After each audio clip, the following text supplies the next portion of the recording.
ஈரானின் கப்பலை பொறுப்பேற்க இலங்கை தீர்மானம். ஜனாதிபதி அறிவிப்பு.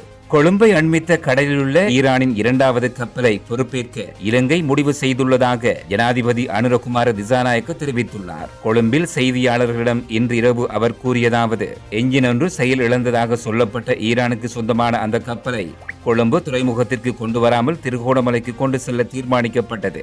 நாங்கள் இறையாண்மையுள்ள ஒரு நாடு, எந்த நாட்டுக்கும் சார்பானவர்கள் அல்ல. எங்கள் கடல் பிரதேசத்தில் இருந்து கோரப்பட்ட உதவியை ராஜதந்திர முறையில் கையாண்டோம். நாங்கள் அமைதியை விரும்புகின்றோம். அனைவருடனும் நாங்கள் நட்புறவை பேணுகின்றோம். நாங்கள் நடுநிலையான நாடாக மனித நேய அடிப்படையில் செயல்படுகின்றோம். இந்த பிரச்சனையை முன்வைத்து அரசுக்கும் நாட்டுக்கும் எதிரான கருத்துக்கள் வந்தன.